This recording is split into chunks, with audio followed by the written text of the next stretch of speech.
বাংলাদেশের সাবেক প্রধানমন্ত্রী ও বিএনপির চেয়ারপারসন বেগম খালেদা জিয়া আর নেই। সবাইকে কাঁদিয়ে না ফেরার দেশে পাড়ি জমালেন দেশের প্রথম নারী ও ৩ বারের প্রধানমন্ত্রী আপসহীন নেত্রী বেগম খালেদা জিয়া। দীর্ঘ অসুস্থতা আর জীবনের নানা চড়াই উতরাই পেরিয়ে তিনি আজ চিরনিদ্রায় শায়িত। মৃত্যুকালে তার বয়স হয়েছিল ৮০ বছর। তার চলে যাওয়া শুধু একটি রাজনৈতিক অধ্যায়ই নয়, থেমে গেল বাংলাদেশের ইতিহাসের এক বড় ঝড়ঝাপটা ভরা দীর্ঘ জীবন কথা। প্রিয় নেত্রীকে হারিয়ে আজ অঝরে কাঁদছেন তার কোটি কোটি ভক্ত অনুসারী। শোকের ছায়া নেমে এসেছে টেকনাফ থেকে তেঁতুলিয়া পর্যন্ত। সাধারণ এক গৃহবধূ থেকে কালক্রমে তিনি হয়ে উঠেছিলেন কোটি মানুষের আস্থার প্রতীক।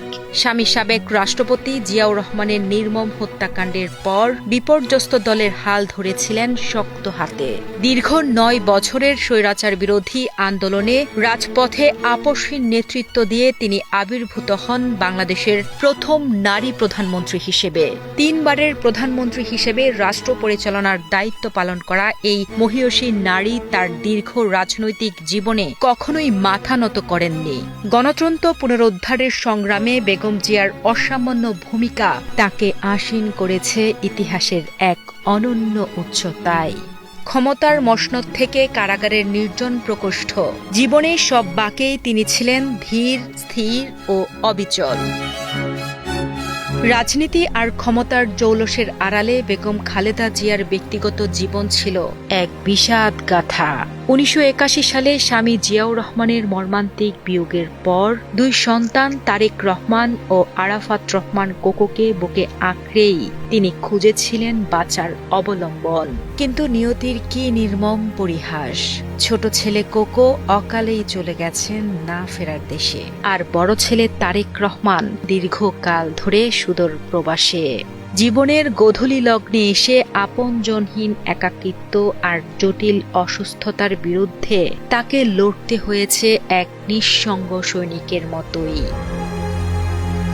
সাবেক প্রধানমন্ত্রী খালেদা জিয়ার প্রয়াণে বাংলাদেশের রাজনীতিতে যে বিশাল শূন্যতার সৃষ্টি হলো তা কখনোই পূরণ হবার নয়। আজ সমস্ত বিতর্ক আর রাজনৈতিক সমীকরণের ঊর্ধ্বে তিনি শুধুই একজন মমতাময়ী মা, একজন কালজয়ী নেত্রী এবং ইতিহাসের অবিচ্ছেদ্য অংশ। মহান আল্লাহ তাআলা তাকে জান্নাতবাসী করুন, এই প্রার্থনাই আজ অশ্রু সজল পুরো জাতি। বিদায় বেগম খালেদা জিয়া।